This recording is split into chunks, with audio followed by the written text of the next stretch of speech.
Hello everybody, welcome to my channel, and today we are unpacking opinions and being heard and this fear that we have of each other's opinions in society. And this time it's also my latest nature trip because I feel like I've been really missing nature lately. But let's unpack the topic.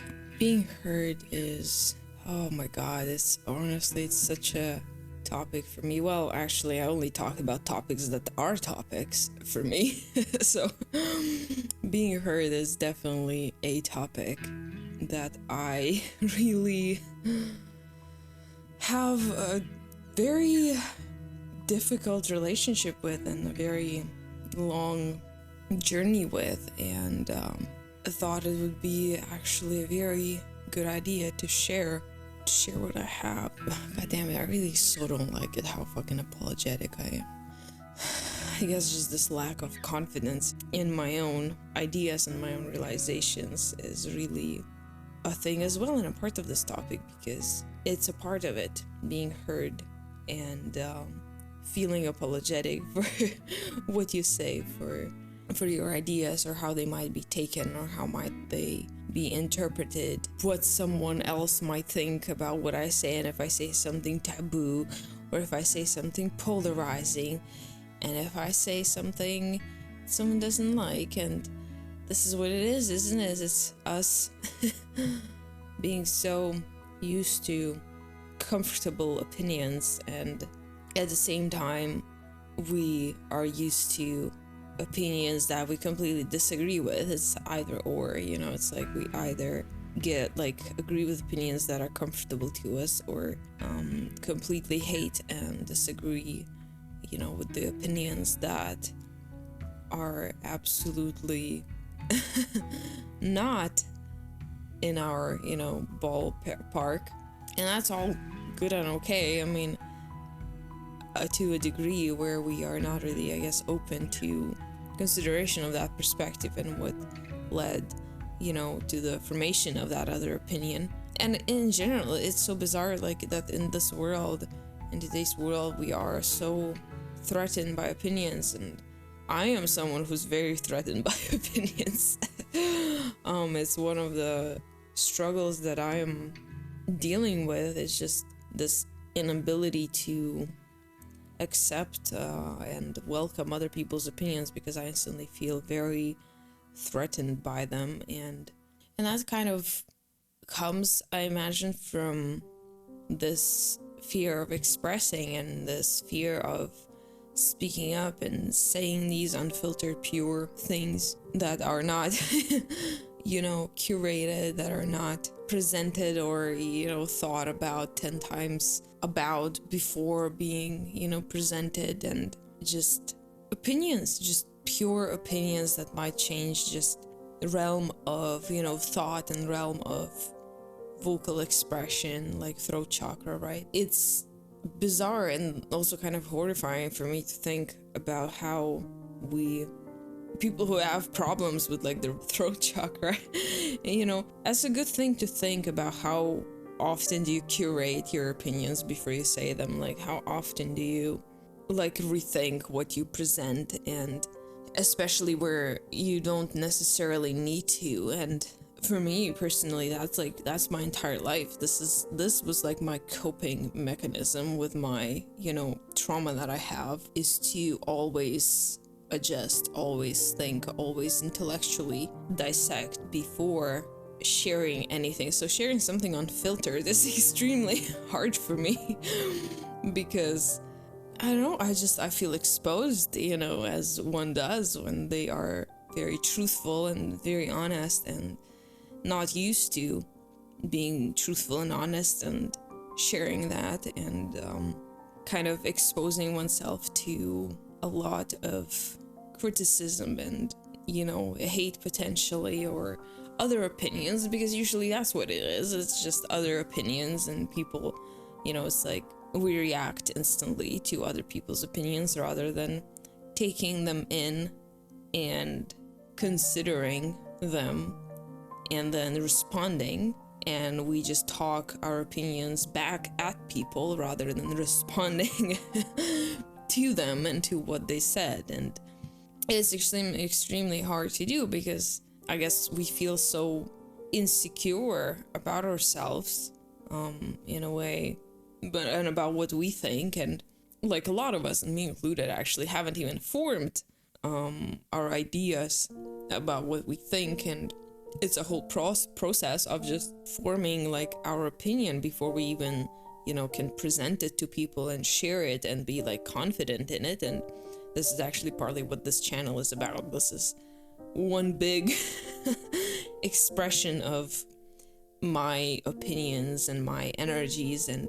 my capability to, show my authenticity in one way or the other. It's like whether it's channeling or, whether it's first writing down an article and then recording a video or, anything in that spectrum, basically for creativity and my expression. But like, oh my God, does that actually trigger like the hell out of me, because it just really raises so much fear and trauma about, showing myself and exposing myself. And that's partly why I guess people quit YouTube, and mind you, that's not even all of it, because doing this is only like a part of my purpose, if you will. There are other things.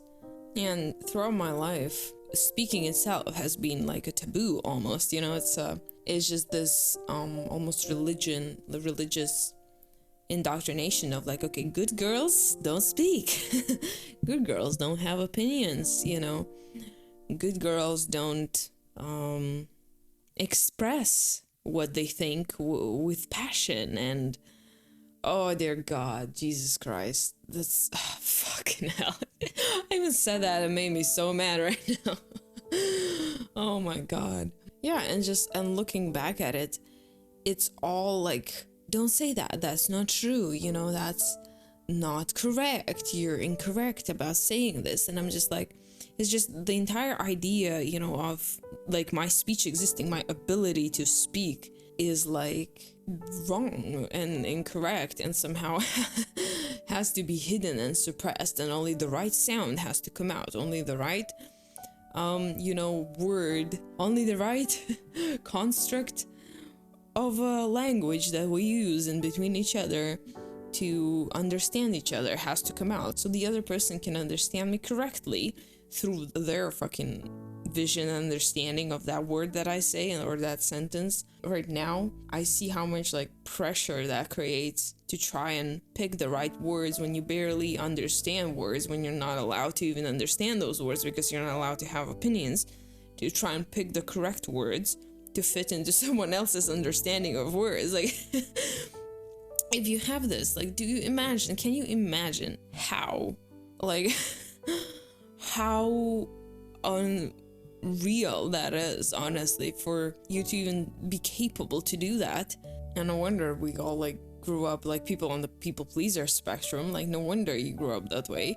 And my people pleaser spectrum too, It's so easy, you see. It's like we have this like understanding, or not understanding, more like description of all these, labels that we put on people, like people pleaser or whatever. And it makes me so sad when people pleasers will look at the descriptions made of us from like other people, other people who are not necessarily even like people pleasers or anything else for that matter. And we instantly try to brush ourselves away through that description, if you will. It's like, oh, people pleasers are, people who don't have a self, and they are very agreeable. But it's like, you as a people pleaser, like, would you say you're agreeable, or is that you just don't know how to have your own opinion? It's very easy to try and brush away the entire history of what made us this way through like one sentence described by someone else, but there are much more components that add to what we became. And not even understanding that, okay, I don't even have opinions. I don't even know what I think about this one word, for example. Like, let's take a controversial word. Entitlement. Entitlement is a controversial word that a lot of people, just throw around very carelessly. But for example, from the perspective of the person who is, who would we traditionally consider entitled, they have no concept of what that even means. And we're just like screaming at them, being like, you're entitled, and no wonder it doesn't register on the other side when those people just go like, bitch, please, like, fuck off, I'm gonna live my, little entitled life or whatever, what we consider entitled, right? But them on the other side, they just have no concept of, nothing to compare it to even understand what entitlement is. They have no contrast, and so they, in a way, that bubble that we would call entitlement, this ignorance, comes from, someone else having failed them, someone else who has never explained the world to them. And so deep down they feel failed by the world. But we, as a society, and I'm not talking specifically about, like, I'm not calling anyone out, because everyone has this, like, inside themselves, myself included, that sometimes comes out, like, through this fear and indoctrination, a lot of which is religious, of expressing, of just speaking words, of even understanding maybe the importance of words and ability to convey sound.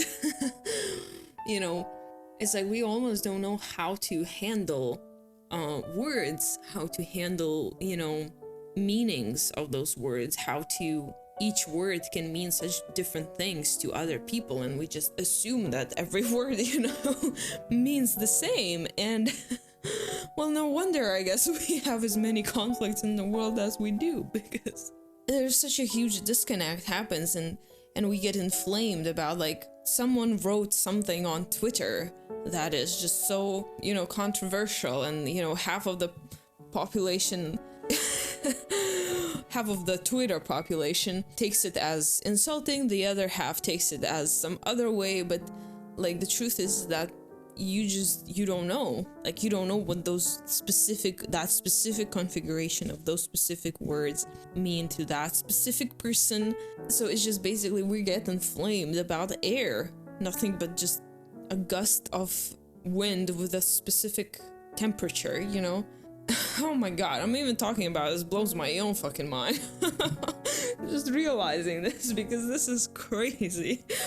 And what's even more terrifying, because I see how I do this, how my own conflicts in my own life are playing into this, and how I also assign such extreme meanings to these, like, very brief opinions, and that's the thing I'm starting to realize, is that how much it matters, and how different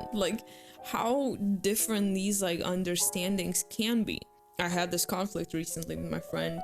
She just says one thing, and I instantly interpret it as something that's gonna happen. But, like, instantly, it's like, and I'm like, and it's funny because she screamed at me, and she was like, that doesn't have to mean that, doesn't have to mean what I said, doesn't have to mean that. And, and that was the moment when I actually registered that, okay, it doesn't have to mean that. It still can, it still can, and your intuition might be correct, right? In assuming that this friend is hiding something, that they are really trying to convince you that it's not the truth. But at the same time, removing that, just the amount of meanings, like, just this capability to, like, separate from, like, the words, what they say, and, like, all the whole fucking story. Oh god, I hate that word. I hate this word. The whole fucking, let's say, scenario of what's gonna happen that you're building in your mind, I hate that word story, because, again, you see, it's like, it's being used in a neglectful way, when it's just, like, people have, like, very valid fears and, like, scenarios of what they think is gonna happen, and we just go like, oh, you're building stories, stop building stories. So that word is, like, has, like, a negative connotation in my mind, but as like the scenario, you know, of extreme situation that could happen, and it really doesn't have to mean that at all. So it's so bizarre, because you see, it's like it comes like from inability to master language, from inability to master these like meanings and even understand the impact of it all, and understand that it comes from us missing this very huge like developmental even phase where we find our language and we learn to talk and speak it, you know, and to talk to other people, and allowed to speak, you know, allowed to experiment and play with language and these words, you know, and speak those words into the world and see how they're received and why. With the indoctrination, you know, that a lot of us have, like from school or whatever, where we are taught to speak in a specific way, where there are things that we shouldn't talk about, that we shouldn't question. It deters us from this very fundamental capacity to express our free speech, you know, and express our opinions. And no wonder then we are scared of other people's free speech. You know, someone says something on Twitter and, you know, half of the fucking world explodes. Because, like, if you honestly think about it, like, how fucking ridiculous is that? You know, how ridiculous is that? When, you know, we are for free speech, but at the same time we are so intimidated by it. It's like we're almost scared of how true free speech appears like. Well, even me talking right now is just me sharing my opinion. We are even scared of this rawness, in a way, of just people saying the wrong thing. We hate entitlement, you know, for example, so badly that we can't even make space for people to acknowledge that, yeah, they are entitled, and to own that, because the very concept of entitlement is so wrong that you can't even talk about it. You're instantly supposed to stop being entitled, and you know, as if you're supposed to know what that means when you have no idea or concept of like any other, you know, worlds on like people's lives that exist. And so how are you ever supposed to own that fact that you are entitled, and to understand that you are entitled, when everyone's just instantly screaming at you that it's so fucking horrible and bad and horrific, and that you're doing something wrong because,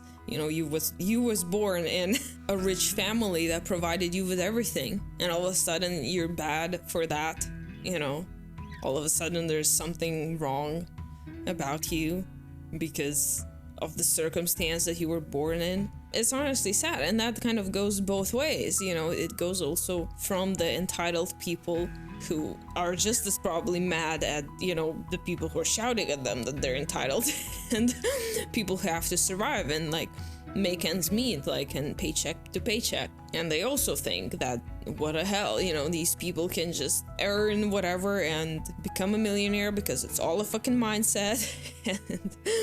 And that's like such a huge disconnect. But it's funny because, yeah, what it leads to is just this deep-rooted seed of like undeveloped capacity to speak, and fear of taking in other people's opinions and ideas and being disconnected from them.